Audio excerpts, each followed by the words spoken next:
Eh, bueno, Pepe, eh, a nuestros amigos y amigas en Chile, les presento a Pepe Roy, Red, Roig, le dice, Rech, Rech, Pepe Rech. Se ¿verdad? dice Es que acá tienen Rey, Rech, Roch, como si acabara en CH. sí, Rech, sí, que se escribe Reig, ¿no? Reich, Sí, sí. sí, Es un apellido valenciano o catalán y se pronuncia, quizá conozcas más el apellido Roch. sí, que Tiene el hay, mismo mecanismo, es R-O-I-G, se dice Roch como si sí, acabara en CH. Pues igual Reich se dice sí. Rech. Bueno, conozco más el apellido Puig, Puch. Puch, exacto. Efectivamente. Bueno, Pepe trabaja en la Universidad de Castilla-La Mancha. He tenido ocasión de estar allí además en su facultad. Él es periodista y ha trabajado muchísimo el tema de la transición española desde el punto de vista de los medios de comunicación y por supuesto con las dimensiones políticas que ello involucra. Y también ha trabajado como con una sistematicidad importante, aun cuando no es la investigación principal de él, el caso chileno, así que conoce bastante de nuestra realidad en una historia que parte hace algunas décadas y que en algún momento vamos a visitar. Pero quiero partir, porque tiene que ver con el tema que nos convoca, la telepolítica, quiero partir con que Pepe se acaba de vacunar y aquí hay toda una discusión que llegó a la ferocidad o al absurdo respecto a los riesgos de la vacuna AstraZeneca, ¿ya? La vacuna que eh, inglesa y danesa, digamos, eh, que es conocida como la vacuna de Oxford, digámoslo así. Y que es una vacuna que tiene buenos resultados. En Chile se está poniendo mucho la Sinovac, que de acuerdo a los pocos estudios que hay del rendimiento, es algo sobre el 50%. Esta está por ahí por el 85%, de acuerdo a estimaciones que al menos sean aparentemente equivalentes. Pero bueno, lo importante es que acá se ha hecho mucha polémica porque aparecieron, ustedes lo habrán visto también, que llegó a Chile la discusión sobre los riesgos de la vacuna, porque aparecieron algunos casos de accidentes vasculares más pequeños o más grandes en un porcentaje de la población, un porcentaje que está dentro de los parámetros que son los habituales de riesgo, es decir, qué sé yo, 3, 5 casos para cantidades de 100.000 personas, qué sé yo, cosas bastante que en términos estadísticos son menores, pero además le dio a gente joven, entonces eso genera todo un escándalo nuevo. Entonces, en ese sentido, quería partir contigo, porque tú venías de vacunarte ahora, te estabas vacunando hace un par de horas hoy, y, y bueno, y ahí es interesante como ver cómo tú, que conoces este tema, cómo te enfrentas a esta abrumadora información que lo que te dice básicamente es que hay que tener miedo. Hay lugares donde la mitad de la gente que tenía cita, la misma cita que tenías tú, no fue. Entonces es interesante el efecto que se produce. Sí, pero aquí en España no se ha producido mucho el que la gente haya desistido voluntariamente de ir a vacunarse cuando la habían convocado. Sí se está dando un poco más en el País Vasco y un poco más en Madrid, ¿no? No está claro todavía por qué en unos sitios más que en otros, porque la polémica sobre la vacuna AstraZeneca ha sido general, ha Mm, sido, como tú dices, se ha desmandado, ha sido bastante absurda. Yo creo que se ha desmandado porque, bueno, Europa es un territorio de gobiernos hipersensibles a los vaivenes de la opinión pública, ¿no? Entonces, la posibilidad de que un gobierno sea acusado de imprudencia por no suspender la vacunación porque han aparecido X casos, N casos de trombos, pues enloquece a nuestros gobernantes hipersensibles y entonces se precipitan a suspender, con lo cual incrementan la polémica sobre mm, si la vacuna es recomendable o no, o si tiene objeciones, ¿no? España, no es un país especialmente proclive a los movimientos antivacunas, mm. ¿no? como sí lo es, por ejemplo, Francia, Estados Unidos, Gran Bretaña, incluso Alemania. Aquí es mucho menor la incidencia. Pero este tipo de polémicas les dan un poco de alas, ¿no? Y yo creo que ahí se comete ¿cómo diría? Un pecado de imprecisión y de imprevisión por parte de los gobiernos, pero también por parte de los medios. Los medios han informado rematadamente mal de esto. Mm. Porque en los medios, si tú pierdes la perspectiva del tamaño de las cosas que vas a contar, desconciertas al público. Claro, la tentación de olvidar el tamaño de las cosas y la relación de tamaños entre las cosas es muy grande cuando el incentivo para dar noticias muy espectaculares es constante, ¿no? La competencia por la atención del público es tal que si puedo contar que ha habido 3 casos, que son 3 casos entre 1 millón y que por tanto no tienen relevancia ninguna, pero si yo puedo olvidar que es entre 1 millón y puedo olvidar que no tiene relevancia y momentáneamente decir que ha habido 3 casos, estoy captando atención. Mm. Los medios han sido muy irresponsables, en parte por la clásica guerra por la atención pública, por la atención del público, pero también por falta de formación. Yo les he contado precisamente hoy, esta mañana, a mis alumnos, he suspendido el tránsito normal del temario que llevaba entre manos, he hecho un paréntesis, he cogido un artículo publicado hace unos días por el diario.es, un digital progresista y bastante serio desde el punto de vista periodístico, en el que un periodista de datos, que suele proporcionar muy buena información sobre encuestas, porque él lo que hace se especializa en hacer la media de las encuestas. Es decir, él Mm. analiza todas las encuestas publicadas, no hace una propia de su periódico, sino que lo que hace es analizar todas esas encuestas y ponerlas en consonancia y entonces analiza las medias, que es lo que las encuestas. Es un trabajo de datos ingente. Este hombre es muy bueno con los datos y ha hecho un trabajo de datos sobre la vacuna y Mm. los efectos, los trombos que se han producido, los casos de trombos. Y la conclusión es tan clara, es decir, es infinitamente más riesgoso no ponérsela que ponérsela. Es decir, no hay más, no tiene más discusión. Es decir, la incidencia de los trombos es apenas levemente mayor entre la gente que se la ha puesto que entre la gente que no se la ha puesto. Pero no está claro si es levemente mayor por la vacuna o por factores de edad, porque como se ha estado poniendo a cohortes de edad muy concretas, es más posible que esos casos extra de trombos que se han producido tengan que ver con la edad más que con la propia vacuna. Por tanto, todo se ha inflado de Mm. un modo absurdo, ¿no? Y Claro. es verdad que antes de leerles este artículo, presentarles este artículo a mis alumnos, he preguntado, ¿aquí hay alguna antivacunas? Y había una sola persona antivacunas, ¿no? Eh, es la proporción correcta, hay muy poca gente aquí, ¿no? Pero, claro, al leer el artículo, ninguno, ni siquiera las antivacunas, seguía convencida de que era peligroso ponérsela y, por tanto, mejor que se la pongan otros, ¿no? Mm. Yo Claro. creo que se han equivocado claramente en este asunto. Llevan equivocándose mucho tiempo con esto de las vacunas. Sí, yo creo que, bueno,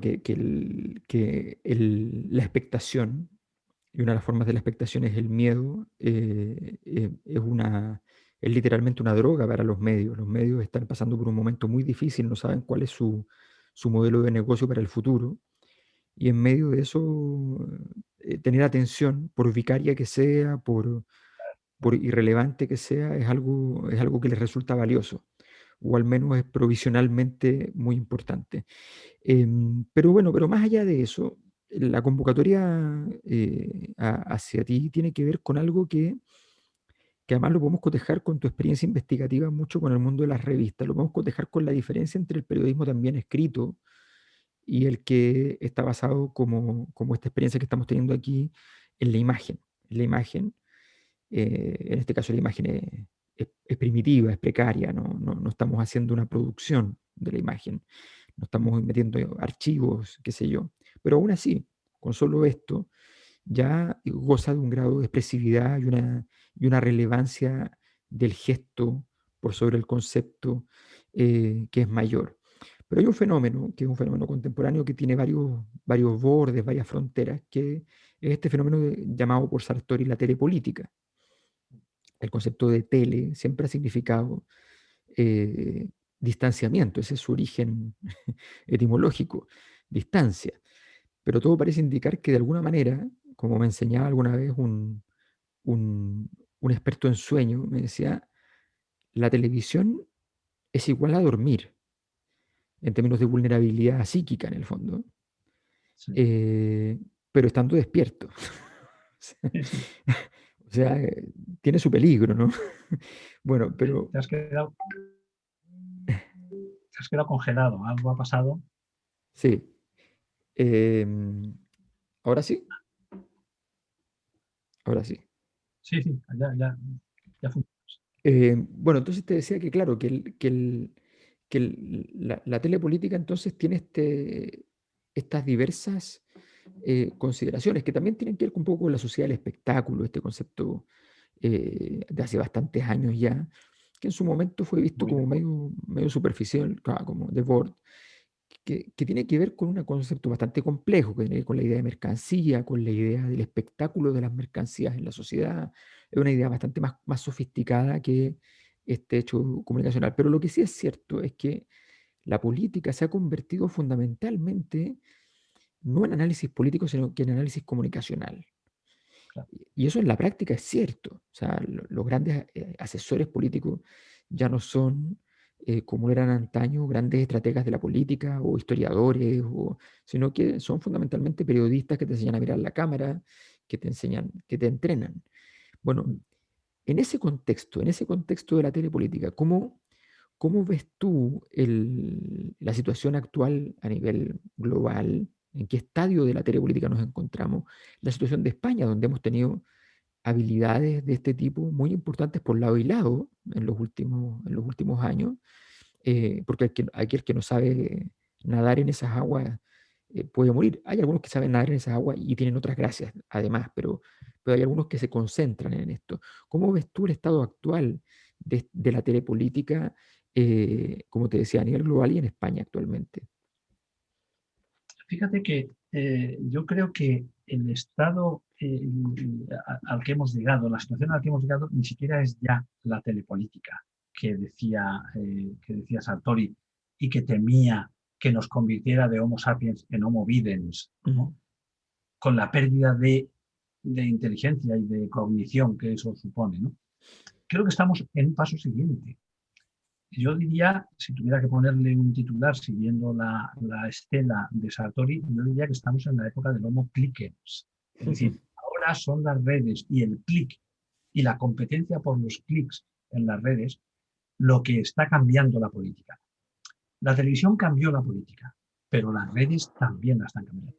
¿En qué sentido cambió la televisión la política? Bueno, la cambió. Pepe, disculpa, ¿me das un segundo que voy a ponerle pausa? Seguimos. Continuamos, por favor. Sí, lo que te decía es que yo creo que estamos un paso más allá todavía de lo que Mm, había descrito Sartori como una amenaza de pérdida de efectividad de la democracia. Para él, la democracia peligraba cuando el ciudadano que le da base a esa democracia no es un Homo sapiens, sino un Homo videns, que depende casi casi químicamente de la visualización continua de imágenes de un mundo audiovisual.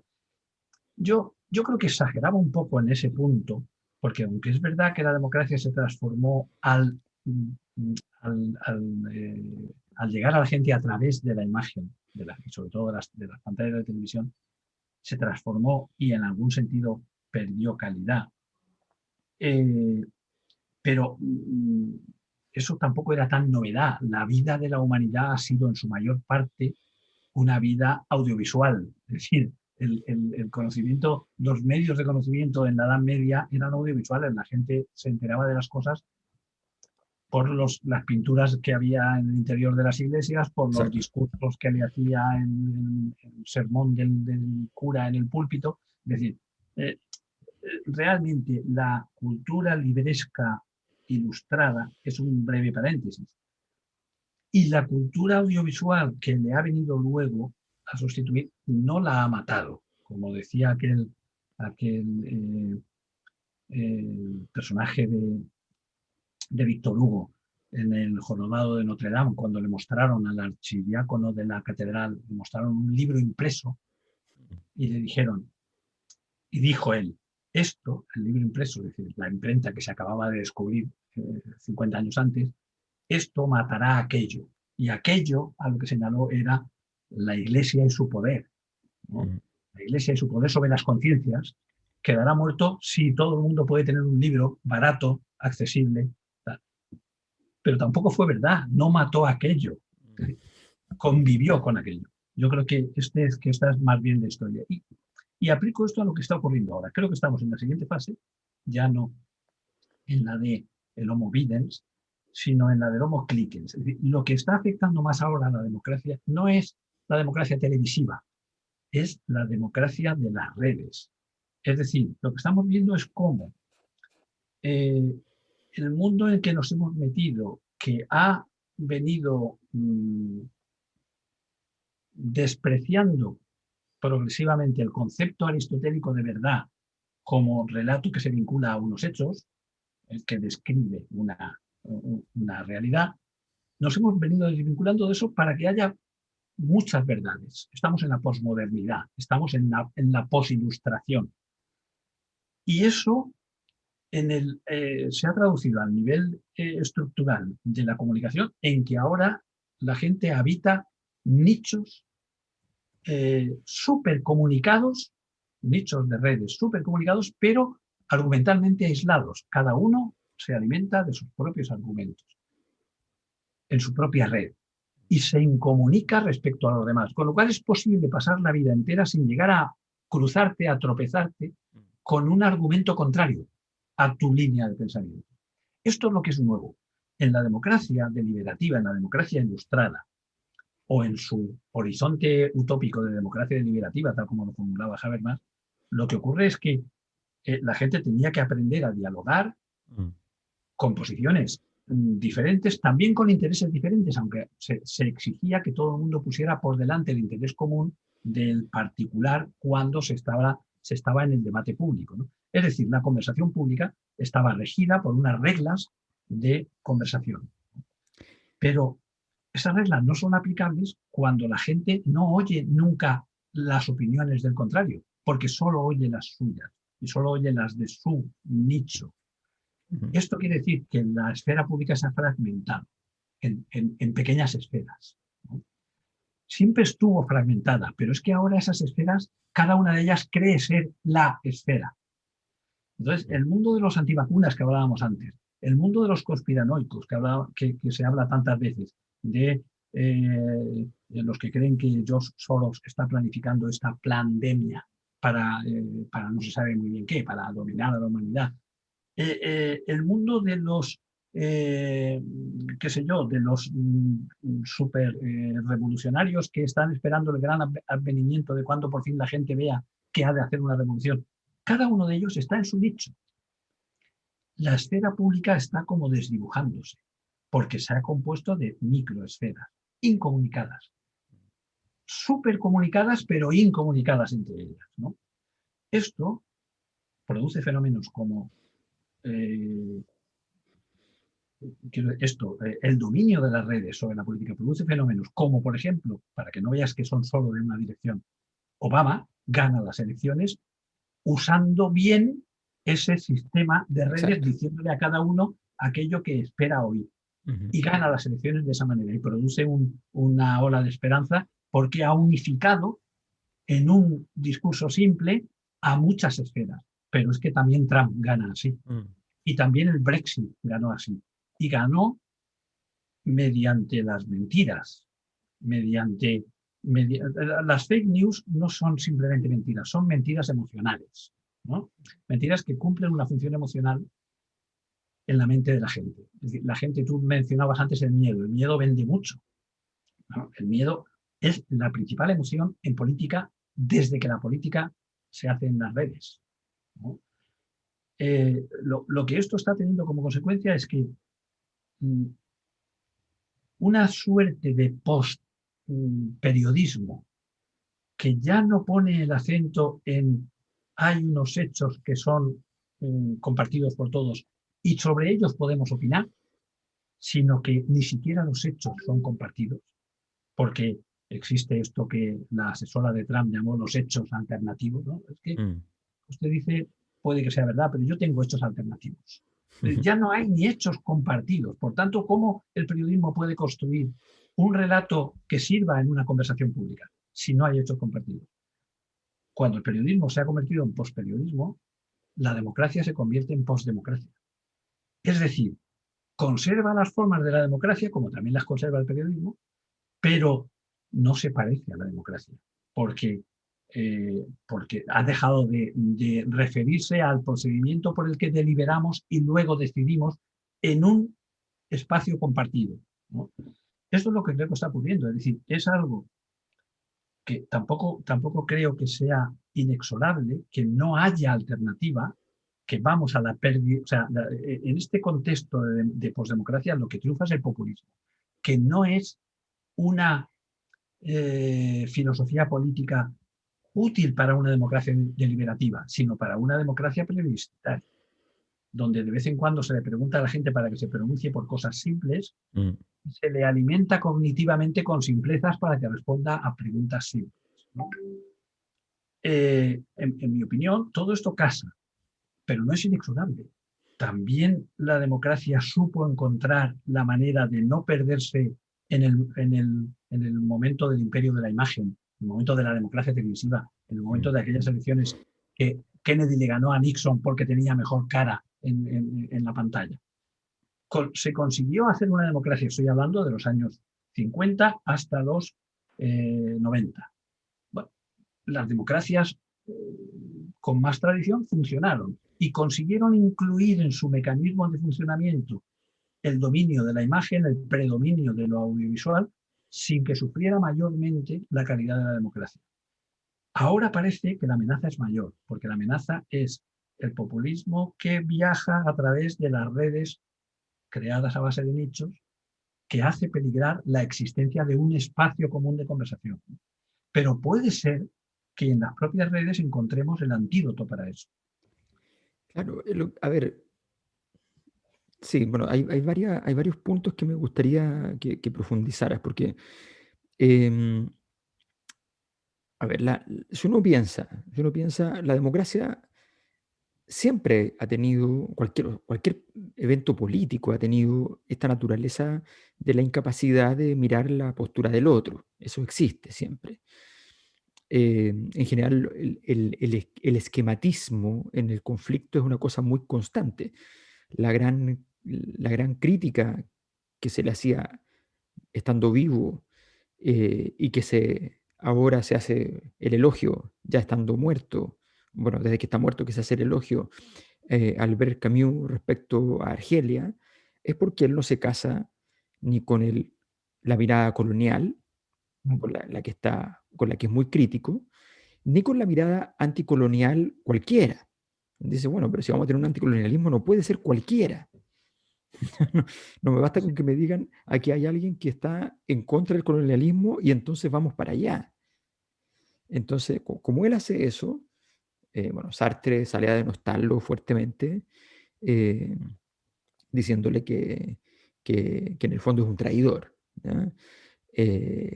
Y claro, y esa complejidad, esa complejidad suele ser difícil de ver, pero en el caso de lo que tú describes, del clic como gran síntoma de época, em, uno podría pensar, me recordó cuando tú hablabas, hay una excelente novela de un escritor que a mí me gusta mucho, que es Martin Amis, una novela que se llama La Información. Y en esa novela, es una historia fantástica, dos escritores que son amigos desde jóvenes, uno eh, no muy talentoso, pero muy exitoso, el otro tampoco muy talentoso, pero muy fracasado.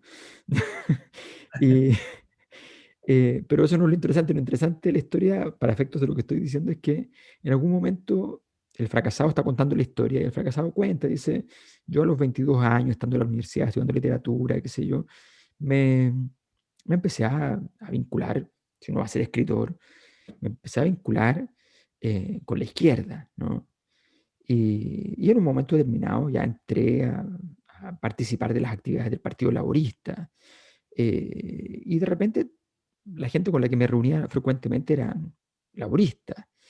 Y de pronto todos mis amigos eran laboristas. Y de pronto mi familia sabía, también era parte del Partido Laborista. Y toda la gente que yo conocía era laborista, menos el gobierno. Entonces, entonces bueno, eh, creo que eso es un fenómeno de época. O sea, efectivamente tú describes muy bien y yo recuerdo que en Chile hace pocos días atrás hubo algunas entrevistas a personas que vienen del mundo de las artes y que tenían ya 60, 70 años y contaban su infancia en los colegios donde en el colegio había de todo. Adentro de la sala de clase la discusión política era álgida, pero además amplia. No era la disputa entre las tres formas de izquierdismo, era la Ujú. disputa de lado a lado, y con mucha deliberación y con mucho esfuerzo y con mucho cariño también, porque eran compañeros.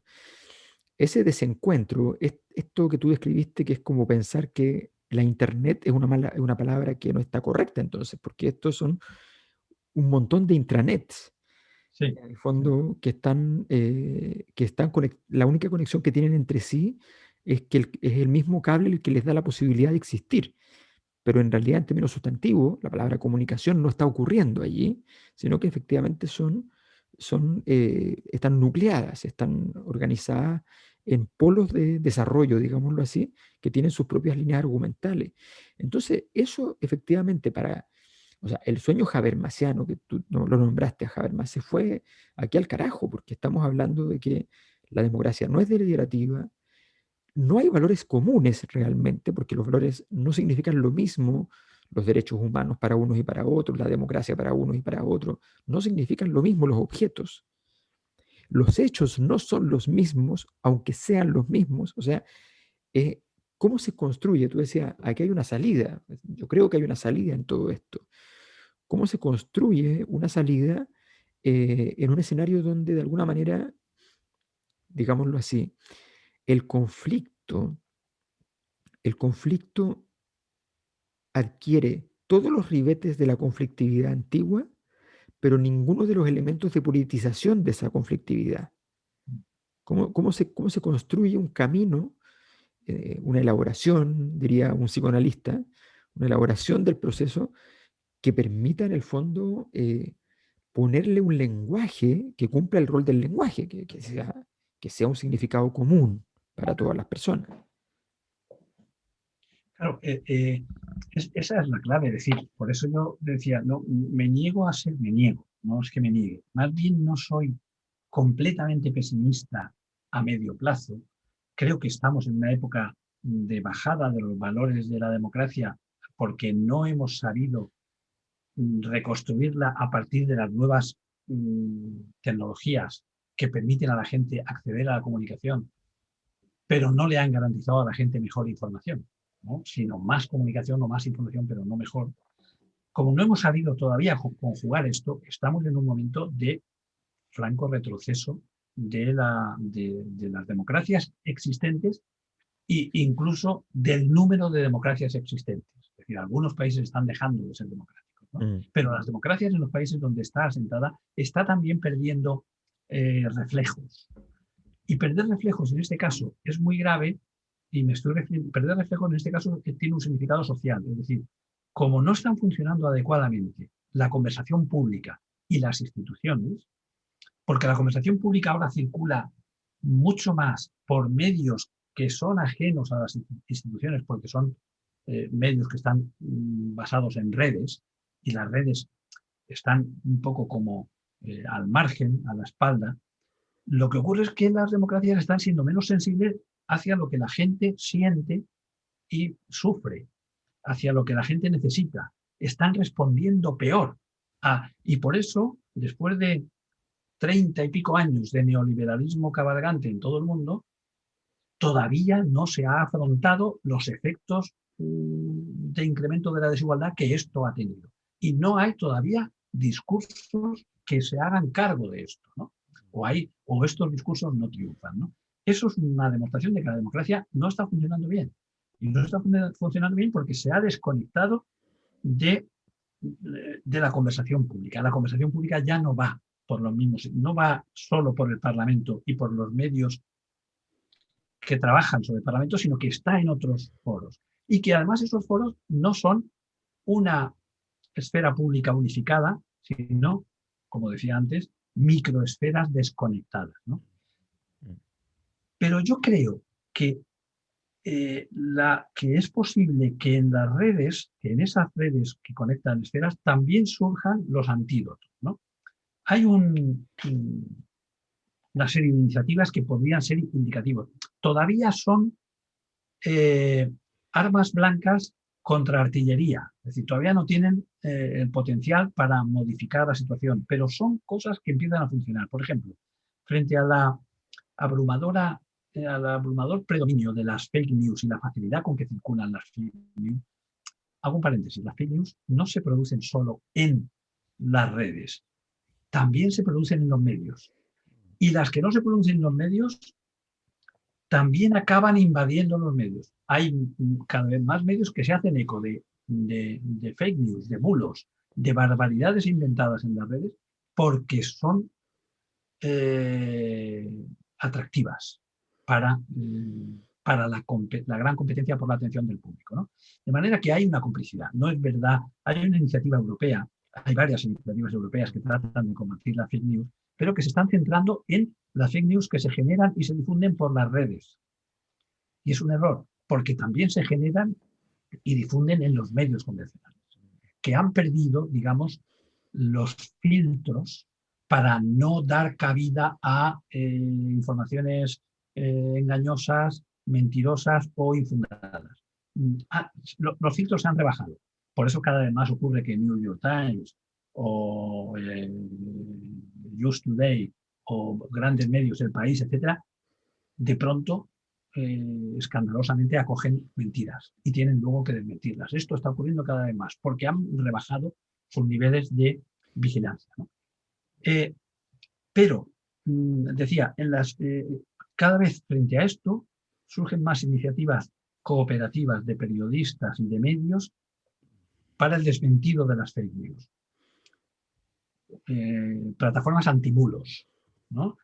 Que tienen una eficacia limitada, pero que están aprendiendo a convertir en virales sus desmentidos para combatir las mentiras virales. El gran problema que tenían que tienen los bulos, las mentiras en Internet, es que se convierten en virales muy fácilmente porque responden a algún estado emocional latente entre sectores de la población. Se difunden rápidamente.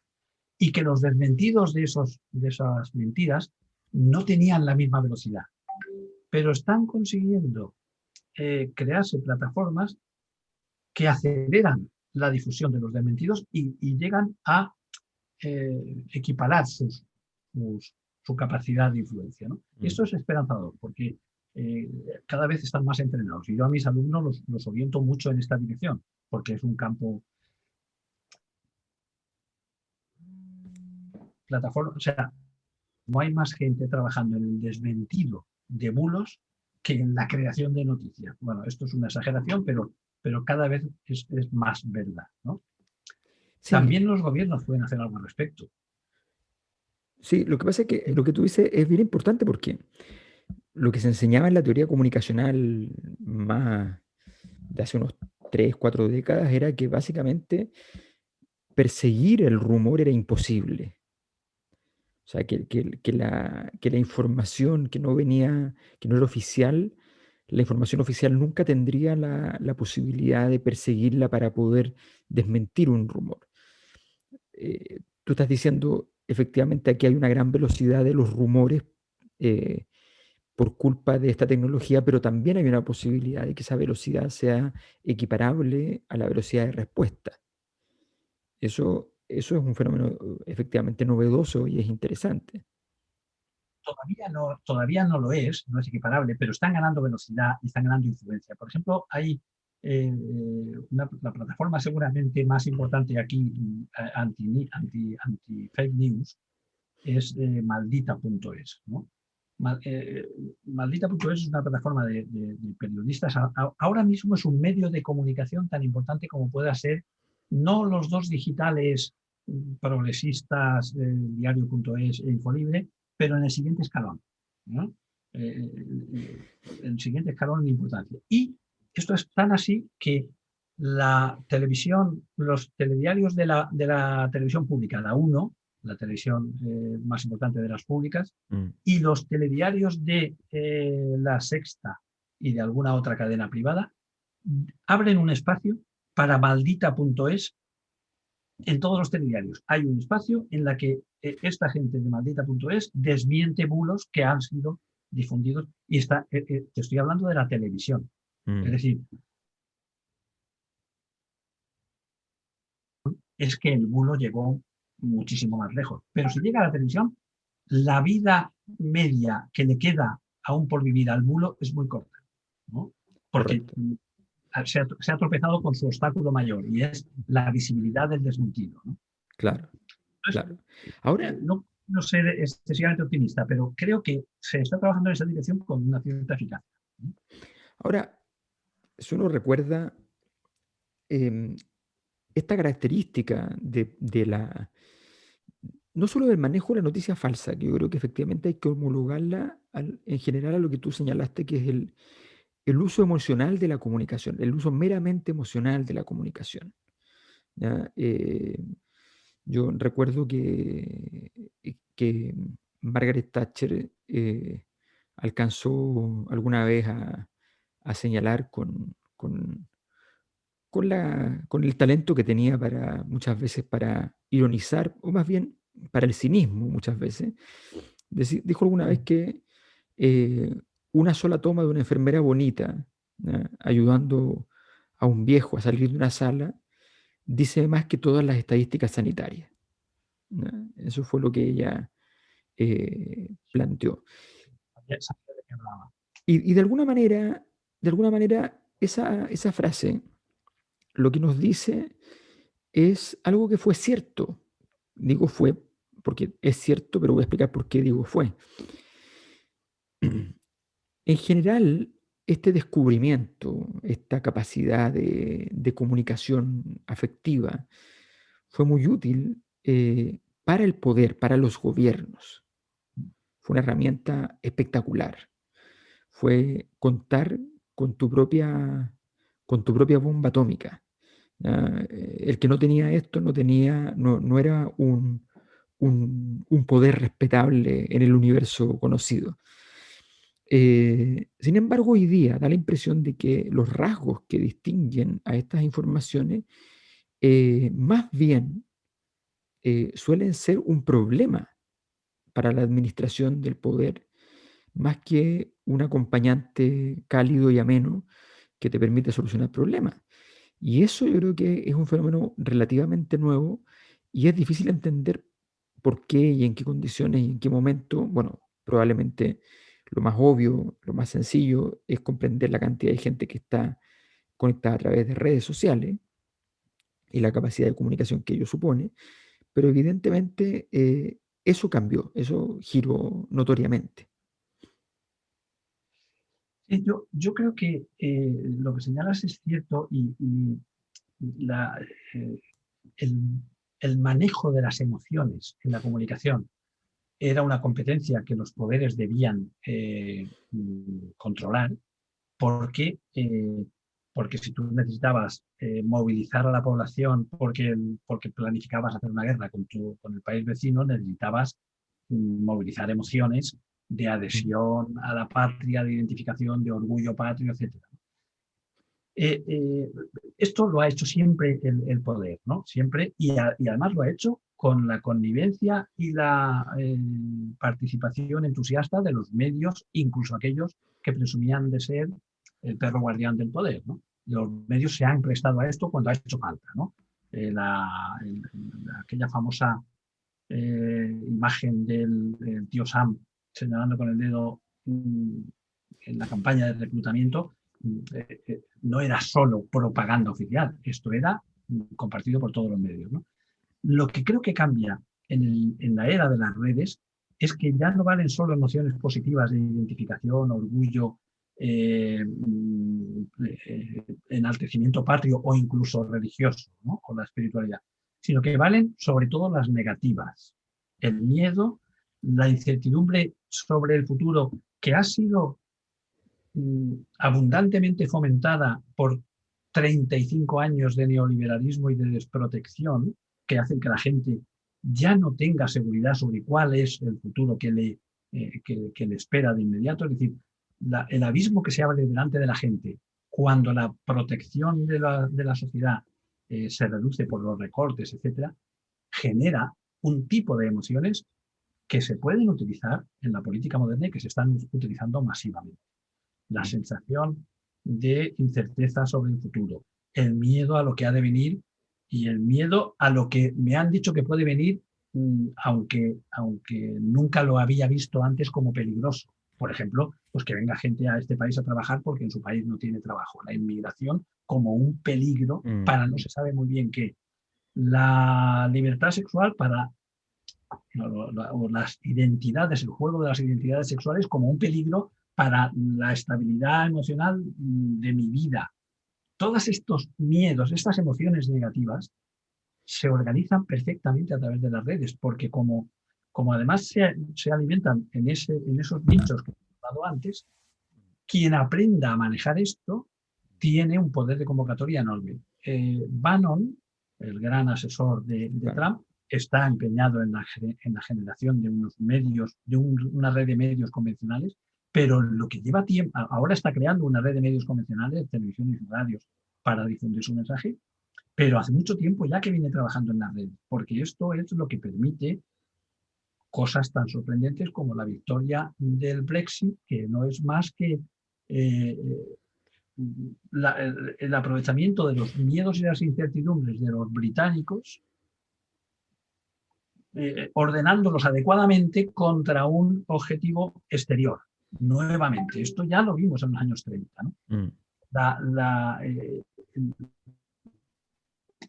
teoría política son los distintos tipos de populismo, que yo creo que tienen en común. O sea, el populismo del Brexit, el populismo de Trump, el populismo de Bolsonaro, son sobre todo un método para ordenar emociones en torno a objetivos políticos. Es un método discursivo, ¿no?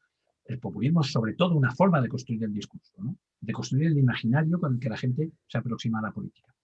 Pero hay también un populismo de izquierda y también ha hecho lo mismo. Lo que pasa es que vinculándose más a problemas reales que a problemas imaginarios de tipo la amenaza de la inmigración, ¿no? Vinculándose a problemas reales de desigualdad, etcétera, ¿no? Pero también generando una ordenación determinada de las emociones que sirva para esos objetivos. Yo creo que eso es funcional, funciona bien en las democracias de baja calidad que tenemos ahora. Pero tengo la esperanza de que no tengan necesariamente que ser así en el futuro. Y a mí me da la impresión de que los populismos de izquierda, a mí había un compañero de Podemos, compañero de trabajo con el que discuto mucho, que me decía esto el día que triunfó en las elecciones Donald Trump, hace 5 años. Decía, esto demuestra que frente al populismo de derechas solo puede triunfar un populismo de izquierda. Hay que construir un gran frente populista que defina un objetivo, un enemigo muy pequeño y agrupar a la mayor cantidad de gente. Y yo le dije, lo que pasa es que eso funciona fácticamente, funciona, tú lo pones en marcha y tiene un efecto. Aquí en España el movimiento 15M, que luego fue recogido por ese, digamos, ordenado en ese discurso de Podemos, que al principio era populista, luego no lo ha sido, funciona durante un tiempo, pero el populismo es un sitio en el que sabes cuándo entras, pero no cuándo sales, ¿no? Porque es muy difícil escapar luego a la dinámica de generación de discursos falsos de ese tipo, de ordenaciones falsas de las emociones, ¿no? Y frente a eso, un discurso perfectamente racional no triunfa, pero al final habrá que encontrar la manera de que la democracia sea dialógica. porque si no conseguimos que los nichos se encuentren en una esfera pública, ¿de qué vamos a discutir? ¿Cómo vamos a discutir y a decidir? ¿No? Me da la impresión de que este es el dilema de hoy. ¿La democracia es posible o no? Si ha de ser posible, tiene que volver a encontrarse una forma de periodismo que se centre en las verdades y en los hechos, y tiene que volver a encontrarse una forma de discurso público en la política que eluda esa clase de ordenación de las emociones negativas, ¿no? Tengo la impresión de que no hay otra vía. Sí, para ir terminando, quisiera plantearte algunas cosas de estas que son morbosamente interesantes normalmente para el gran público, que tiene que ver con los nombres, con las personas. Em, Hace unos pocos días, una reunión de Vox, del partido de ultraderecha en Vallecas, terminó en incidentes con la población de la zona. Fueron a hacer un evento a Vallecas, entendiendo que es una zona donde normalmente van a ser al menos criticados en su arribo, pero efectivamente se configuró una escena de conflicto con mayores niveles de provocación o no. No voy a entrar en la calificación del nivel de provocación porque yo no estaba allí y la información que manejo considero que todavía es precaria. Tengo mi opinión, por supuesto. Pero más allá de eso, quiero decirte, si ponemos a Vox, si ponemos a Díaz Ayuso, la candidata del Partido Popular a Madrid, que ahora en 3 semanas tiene elecciones con una alta probabilidad, o sea, sin duda ella va a ser la más votada, tiene una alta probabilidad de hacer gobierno, además. eh, a Pablo Iglesias, que se sumó hace pocas semanas, a última hora, a esa batalla, transformando la batalla en una guerra al ingresar, eh, en una jugada tan osada, tan arriesgada, tan fascinante literariamente, como probablemente políticamente inútil, ¿ya? Pero es interesante. Eh, y a Pedro Sánchez, para poner también al presidente. ¿Cómo, si yo te pongo esos nombres, o pongo a Vox como un nombre, porque evidentemente los líderes de Vox en Chile no son tan conocidos, simplemente para los chilenos son los José Antonio Cast de acá.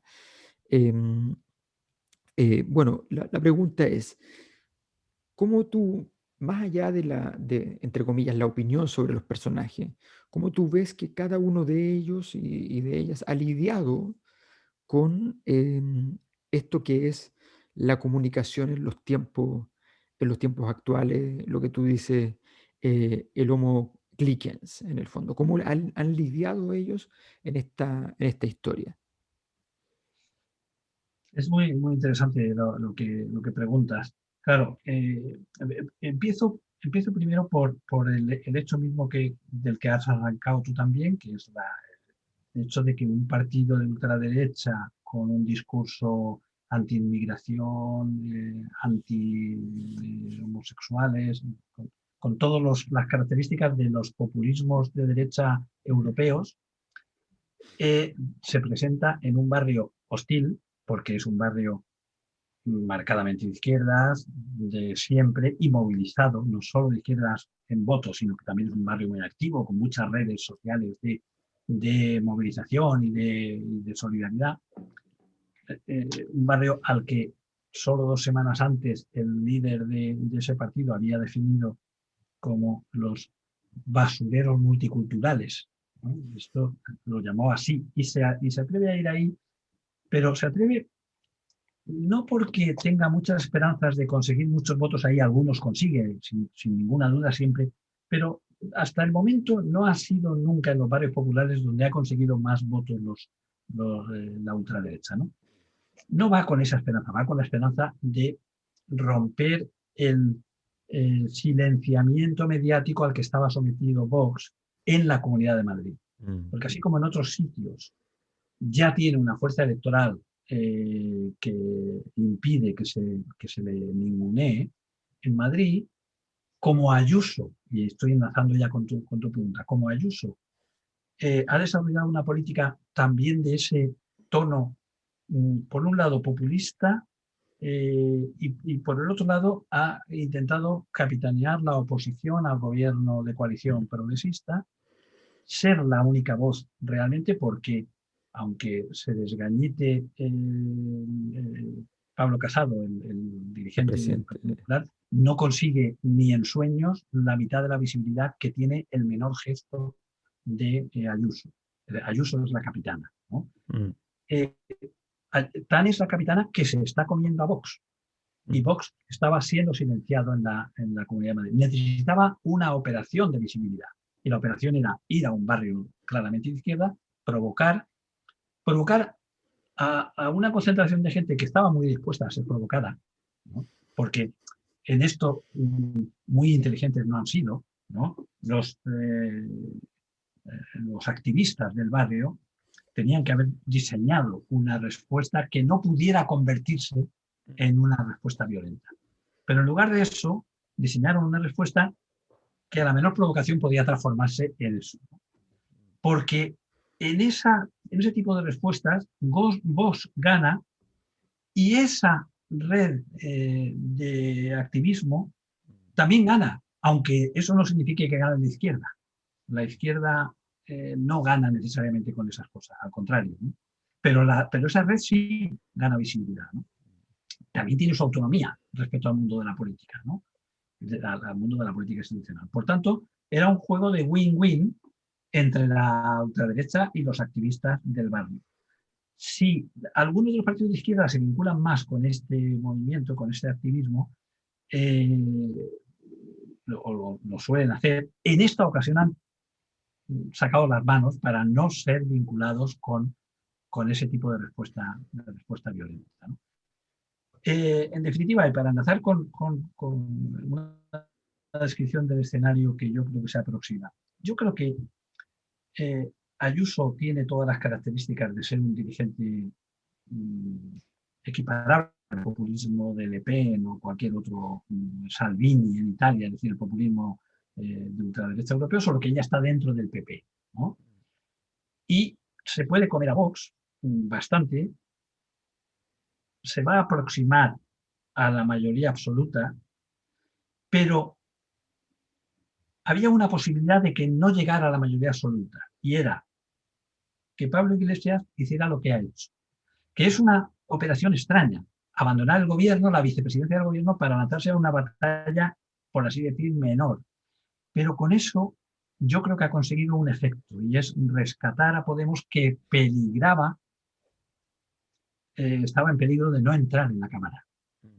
La Cámara de Madrid es muy proporcional, porque es una única circunscripción. El factor que hace que nuestro Parlamento aquí en España no sea muy proporcional es no tanto la ley DON, que corrige la proporcionalidad, sino la existencia de muchas circunscripciones. Eh, por lo cual, en aquellas en las que no tienen muchos votos, no llegas a tener representante y puedes perder todos esos votos, ¿no? En las elecciones en Madrid es una única circunscripción. Y por tanto, ese factor de corrección de la proporcionalidad no se da. O sea, solo tienes que cumplir una condición, tienes que pasar un, un porcentaje mínimo para entrar. Pero en el momento que entras, lo que vas a obtener es lo que has tenido en votos. No hay corrección de la representación. Por tanto, Podemos estaba prácticamente fuera. No entraba, porque el partido de Rejón más Madrid le había comido el terreno, se había vinculado mucho mejor a la política regional que Pablo Iglesias, que estaba más en la política estatal. Al descender a dar la batalla a él, ha rescatado a Podemos y Podemos va a entrar seguro. Y si entra, la posibilidad de que la izquierda sume aún existe. Esa posibilidad estaba descartada antes de que Iglesias hiciera esa operación. Por tanto, yo creo que la operación ha sido positiva. Aún así, podría no salir suficientemente. Es decir, Podemos va a llegar, más Madrid va a llegar, el PSOE va a llegar con menos de lo que llegó la otra vez, y el PP va a concentrar más de lo que concentró la otra vez. Es decir, puede volver a gobernar, la mayor parte de las posibilidades apuntan en esa dirección, puede volver a gobernar Ayuso. Pero ahora existe alguna posibilidad de que no ocurra, de que la izquierda sube. También depende mucho de qué pase con Ciudadanos, que parece ser que no entra. Claro, es que en la ahí hay un Cámara. punto que yo creo que es bien importante porque de alguna manera Pablo Iglesias eh, es un tipo con muchas habilidades, evidentemente, en términos políticos, pero fundamentalmente en esto que hemos hablado, en esta capacidad comunicacional. Él logró capturar la atención durante día tras día, durante años, siendo un actor todavía en ese momento Sí, muy secundario. Pero la atención estaba en él. Se mete en la televisión, se logra procurar un programa de televisión propio, un programa de televisión propio que lograba tener una cierta visibilidad, no obstante las precariedades de una inversión pequeña y del hecho bastante evidente de que era bastante propagandístico. O sea, estamos hablando de que Pablo Iglesias era el presentador sentado en un sí, sofá. en la eh, tuerca. claro, y llamaba a un reportaje que se iba a hacer en la calle y aparecía Pablo Iglesias en la calle haciendo el reportaje, o sea, era la misma persona y seguía él en pantalla.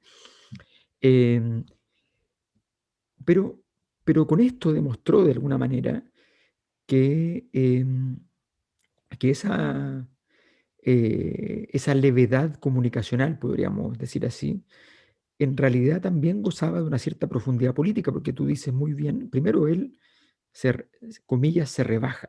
¿Ya? Esto es muy importante porque, como nos enseña la teología más crítica cristiana, la gracia de, de Dios es rebajarse a ser Cristo. Eh, y la gracia de Judas es rebajarse a ser traidor. Entonces, eh, eh, Gracias a la Iglesia rebajarse a ser candidato.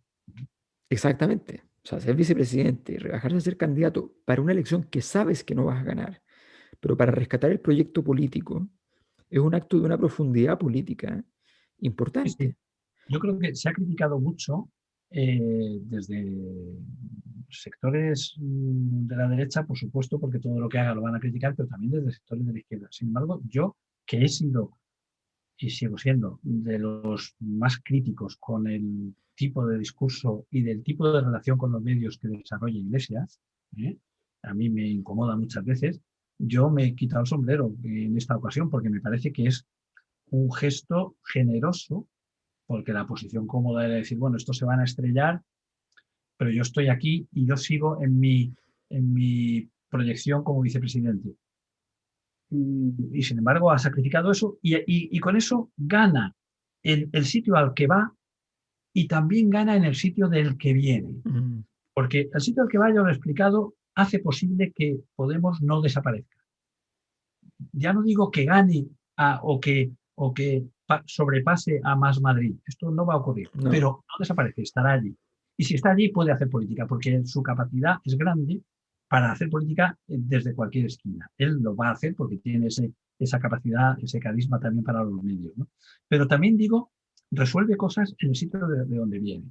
Su posición en el gobierno le obligaba, o sea, a dar golpes en la mesa mm, para mantener el perfil de Podemos con peligro de la buena vida de la coalición, ¿no? mm, Pero él, tratándose de él, no podía ser de otra manera, tiene que hacerlo así.